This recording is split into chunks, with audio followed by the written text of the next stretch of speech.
നമസ്കാരം. അടുത്ത വീഡിയോയിലോട്ട് എല്ലാവർക്കും സ്വാഗതം. അപ്പോൾ നമ്മൾ മൈസൂർ പാലസിൽ നിന്ന് ഇറങ്ങി റെയിൽവേ മ്യൂസിയത്തിൻ്റെ അടുത്തോട്ട് പോകണം. അപ്പോൾ മൈസൂർ റെയിൽവേ സ്റ്റേഷൻ്റെ തൊട്ടടുത്ത് തന്നെയാണ് ഈ റെയിൽവേ മ്യൂസിയം വരുന്നത്.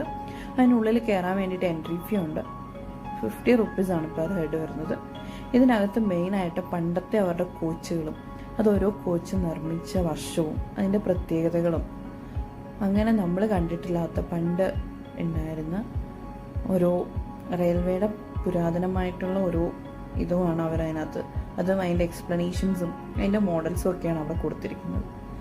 കുറേ നേരം അതിൻ്റെ ഉള്ളിൽ സ്പെൻഡ് ചെയ്യാൻ വേണ്ടിയിട്ടുണ്ട്. അതുപോലെ തന്നെ നമുക്ക് ഈ ഒരു 50 റുപ്പീസിൻ്റെ കൂപ്പൺ എടുക്കുമ്പോൾ തന്നെ അതിനകത്തൊരു ട്രെയിൻ പോലെയുണ്ട്. അതിനകത്ത് കയറിയിട്ട് അവർ നമ്മളെ കൊണ്ടുപോകും. അത് ഈ കൂപ്പണിൻ്റെ കൂടെ തന്നെയുള്ളതാണ്. പിന്നെ ഇതിനകത്തൊക്കെ നമുക്ക് കയറാം. അതിൻ്റെ ഓരോ കോച്ചും അതിൻ്റെ പ്രത്യേകതകളും അത് നിർമ്മിച്ച വർഷവും അത് നിർമ്മിച്ച സ്ഥലവും അത് വന്നതും അതിൻ്റെ ഓരോ ഇതും അവർ അവിടെ ബോർഡിൽ വെച്ചിട്ടുണ്ട്. നമുക്കതൊക്കെ വായിക്കാം. ശരിക്കും ഒരു നല്ലൊരു നമുക്ക് കുറേ കാര്യങ്ങൾ പഠിക്കാൻ പറ്റുന്നൊരു സ്ഥലമായിട്ടാണ് എനിക്ക് തോന്നിയത്. ഇപ്പം വരുന്നില്ല ഈ ട്രെയിനകത്ത് അവർ നമ്മളെ അവിടെ കയറ്റിയിട്ട് 2 റൗണ്ട് ഇങ്ങനെ ഫുള്ള് ചുറ്റിക്കും. ആ ഒരു ഉള്ളിൽ തന്നെ അതിന് വേറെ പ്രത്യേകിച്ച് പൈസയൊന്നും കൊടുക്കേണ്ട. ഈ ഒരു നമ്മളെടുക്കുന്ന ടിക്കറ്റിൻ്റെ കൂടെ തന്നെ ഉള്ളതാണത്.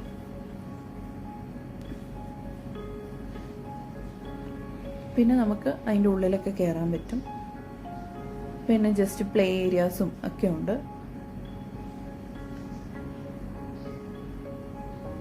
കുറേ സമയം അവിടെ ഇങ്ങനെ ഇരിക്കാനും സ്പെൻഡ് ചെയ്യാനും പറ്റിയ കുറേയേറെ ഒരു ചെയ്തു വെച്ചിട്ടുണ്ട് അതിനകത്ത്. എനിക്ക് നല്ല പോലെ ഇഷ്ടപ്പെട്ടു.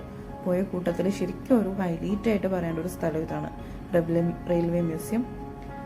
നമുക്ക് കുറേയേറെ പഠിക്കാനുണ്ട് അതിനകത്തുനിന്ന്. നമുക്കറിയാൻ വയ്യാത്ത ഓരോ കോച്ചുകൾ, പണ്ട് കൽക്കരിയൊക്കെ ഉപയോഗിച്ച് പ്രവർത്തിച്ചിരുന്ന എഞ്ചിൻ്റെയും അതിൻ്റെ പ്രത്യേകതകളും അത് നിർമ്മിച്ച വർഷവും എന്ന് നിർത്തിയെന്നുള്ളതും അങ്ങനെ കുറേയേറെ ഡീറ്റെയിൽസ് അവർ കൊടുത്തിട്ടുണ്ട്. അതായത് ട്രെയിനുമായിട്ട് ബന്ധപ്പെട്ട ആ ഒരു മ്യൂസിയത്തിലും എല്ലാം ഉൾപ്പെടുത്തിയിട്ടുണ്ട്.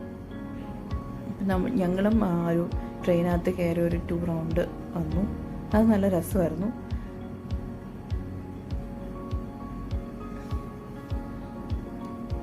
അതിങ്ങനെ ചുറ്റി ഒരു 2 റൗണ്ടാണ് കൊണ്ടുപോകുന്നത്. പിന്നെ അത് കഴിഞ്ഞ് വരുമ്പം അടുത്ത പാർട്ടാണ്.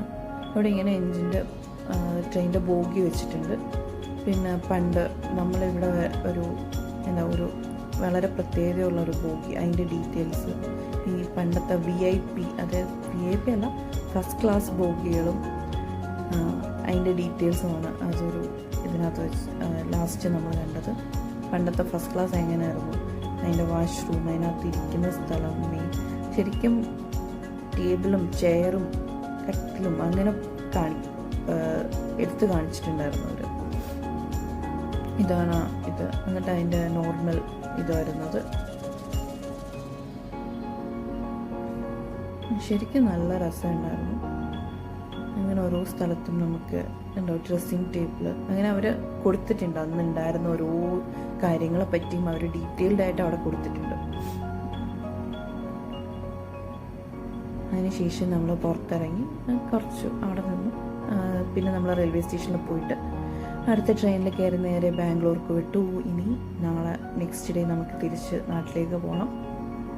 നാട്ടിൽ പോയിട്ട് പിന്നെ അധിക ദിവസമില്ല. ഇനി എന്നാണോ 4 പേരൂടെ കാണുന്നതെന്ന് അറിയത്തില്ല. അപ്പോൾ ബാംഗ്ലൂരിനോടൊക്കെ ടാറ്റ ബൈ പറഞ്ഞു. നെക്സ്റ്റ് ഡേ ഞങ്ങൾ നേരെ തിരിച്ചു. അപ്പോൾ നമ്മൾ ട്രെയിൻ കെങ്കേരി എന്നാണ് ട്രെയിൻ. ബാംഗ്ലൂരല്ല, ബാംഗ്ലൂരിൽ നിന്ന് കുറച്ചിങ്ങോട്ട് വരണം. അപ്പോൾ ട്രെയിനിൽ കയറി നമ്മൾ നേരെ നാട്ടിലേക്ക് പോവാണ്. അപ്പോൾ ഇനി ബാക്കി വിശേഷങ്ങളൊക്കെ അച്ഛൻ്റെ അമ്മയുടെയും കൂടെ കുറച്ച് ദിവസം നിന്ന് അത് കഴിഞ്ഞ് വീണ്ടും തിരിച്ച് ദുബായിക്ക്. അപ്പോൾ ഇനി ഓരോ വർഷം ഇങ്ങനെ വെയിറ്റ് ചെയ്യണം. അടുത്ത വർഷം വരുമ്പോൾ എന്തൊക്കെ ചെയ്യാൻ പറ്റുമെന്ന് അറിയില്ല. അപ്പോൾ ഇനി അടുത്ത വീഡിയോ ആയിട്ട് വരുന്നിടം വരെ എല്ലാവർക്കും താങ്ക് യു.